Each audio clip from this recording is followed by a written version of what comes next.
Olá, minha amiga, olá, meu amigo, tudo bem? Eu sou o professor Pedro Barroso. Eu estou passando por aqui para lhe apresentar um experimento em nosso laboratório da palavra, em nosso laboratório retórico, que foi desenvolvido na subseção da OAB de Camaçari, Bahia. Lhe apresento um advogado brilhante chamado Dr. Iago Santos. Dr. Iago Santos vai se manifestar. Ele não vai usar aquelas técnicas todas necessárias no momento. A técnica da expressão corporal, da voz, melíflua, canora e do conteúdo. Não. Ele vai apenas desenvolver o raciocínio para mostrar como é que o orador deve vencer, dar uma goleada no fantasma do medo de falar em público. E doutor Iago Santos, ele deu uma surra, uma verdadeira surra no fantasma do medo de falar em público e mais. Ele falou de forma escorreita, alegre, leve e suave. Ouça e observe Dr. Iago Santos.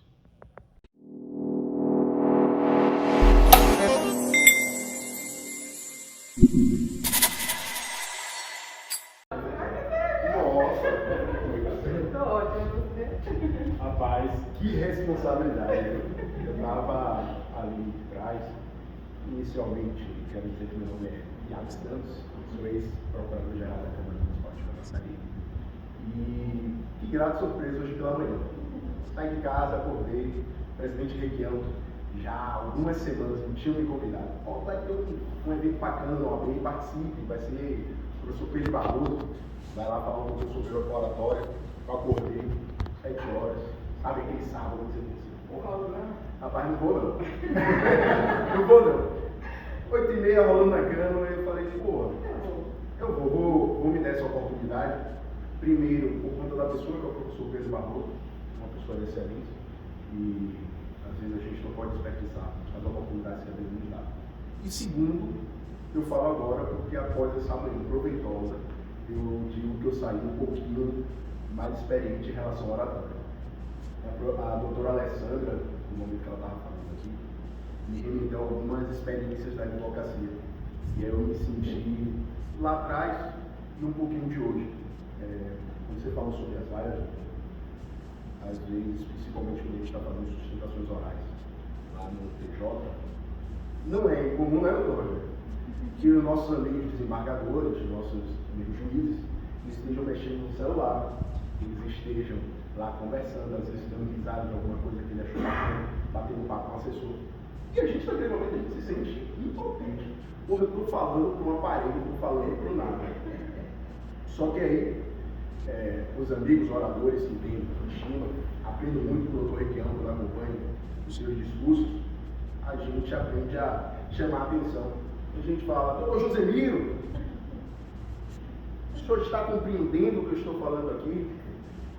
Estudei pelo seu livro, na página tal, folha tal, e aí você aprende a chamar a atenção das pessoas e fazer com que daquela ocasião em que você está se sentindo ali impotente, sem saber como tratar aquela situação, você sai daquela situação de opressão e você chama a atenção da pessoa. Porque por mais que ela não esteja interessada em saber o que você está falando, quando você vocaliza, eles podem ser até desinteressados, mas muitas vezes são muito educados. Então ele vai olhar para você, pelo menos, mesmo que ele não concorde com o que você está dizendo, ele vai ouvir um pouquinho. Quando a doutora Alessandra falou um pouquinho sobre isso, me bateu ali profundamente aquelas experiências que a gente fala. E a gente não pode desanimar quando a gente ouve uma vaga, a gente vê o desinteresse, a gente simplesmente erguer a cabeça, manter nossa compostura e saber que aquilo ali não está dando certo, não é por causa de nós. Talvez a via de comunicação não está aberta para a gente dialogar. Eu preciso ter uma pessoa que está falando, eu preciso ter uma pessoa que está ouvindo. Então, quando ela está fechada, muitas vezes não é culpa da gente. Então a gente tem que manter a nossa postura, erguer a cabeça e continuar o que a gente tem que fazer, né, doutor? Mas eu não avaliou ainda. Não avaliei, fiz o roteiro, mas para dizer que quando eu faço esse roteiro todo para falar sobre isso, eu estou quero dizer que quando eu estava ali atrás sentado, eu consegui compreender muito bem o recado que a senhora passou. E quando a gente consegue compreender o recado, é sinal que quem está aqui falando, está falando muito bem. Então, assim, não consigo lhe avaliar de forma técnica, não consigo falar sobre sua expressão corporal, não consigo falar sobre sua fala e não consigo falar sobre a altitude de sua voz, como é. Mas eu posso falar por mim e dizer que o recado que você queria passar, eu consigo compreender muito bem. Então, ao meu ver, se eu tivesse pontual, eu daria 10. E ainda digo mais, se eu encontrar a senhora dentro da rede nas audiências, eu sei que eu vou ter que me preparar muito bem para essa senhora vai sair. Obrigada. Só para encerrar, professor, essa questão da oratória que chama muita atenção, porque além de advogados, eu costumo dizer lá no nosso escritório, nós somos construtores de narrativas.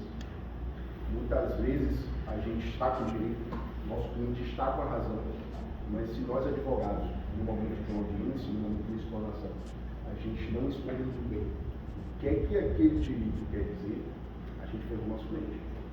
Então, a oratória nesses momentos, principalmente a audiência, e aí os advogados do júri sabem muito bem fazer isso, nossos colegas criminalistas conseguem permear por isso.